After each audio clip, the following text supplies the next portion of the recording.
Hello everyone. Okay, so this is the fourth one of the beginner in silico tutorial.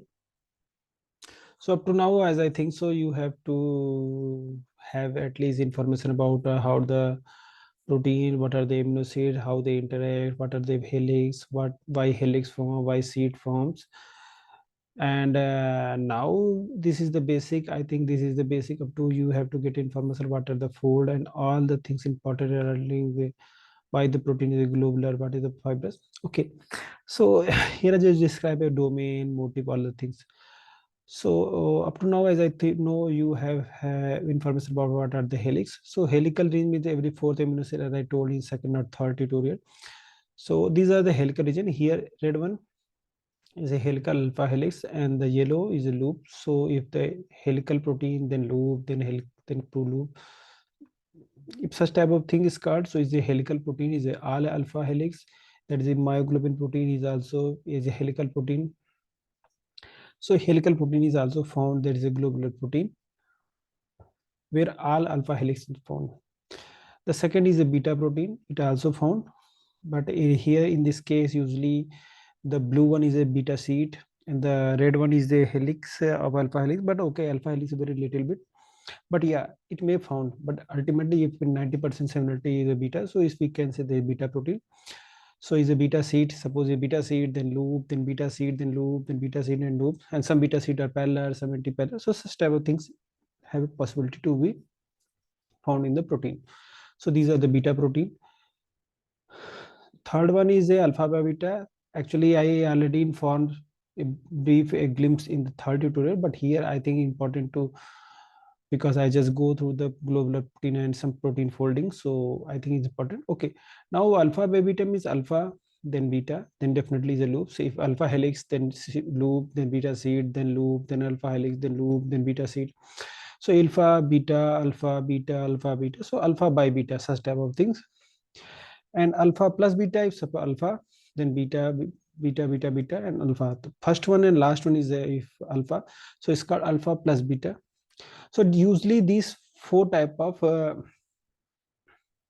fold are found in the protein, but also there are also a fifth class, sixth class, seventh class, and other more class are also protein is found, where alpha fold and beta fold in different orientations, some disulfide, some membrane protein.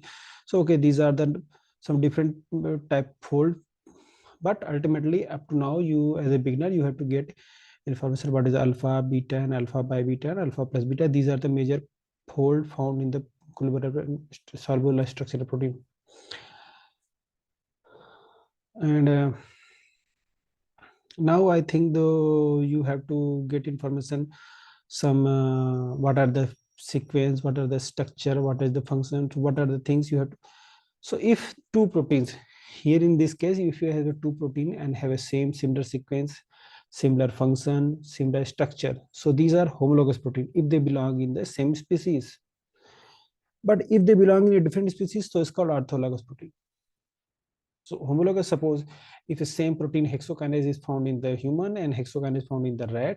So okay, they have a similar sequence, means suppose 98% proteins are similar in sequence, similar in function, similar in structure, but they belong to different species. So such type of protein is called orthologous protein. And homologous protein found in the same species. So you have to just make a difference between what are the homologous protein, what are the orthologous protein. After that, suppose if two proteins have a different sequence, different function, but similar structure, so they are converge. So these are called analogous protein. If they have a similar different sequence, different function, and similar structure, so such type of protein is called converges. Because they converge, because both have a different sequence, different function, but the structure look like the same one. So these are the converge, and it's called analogous protein. But somehow, if two protein have a different sequence but similar function and similar structure, so at the functional level and structural level are similar to homologous protein, but however their sequence are different but their function are same and structure are same. So in this case they converge, and in this case, because these are similar in the pattern of the function and the structure with the homologous protein, so these are called remote homologous. And the sequence are the superfamily because they belong to superfamily, because their sequence are different but similar function and similar structure. So these are called remote homologous.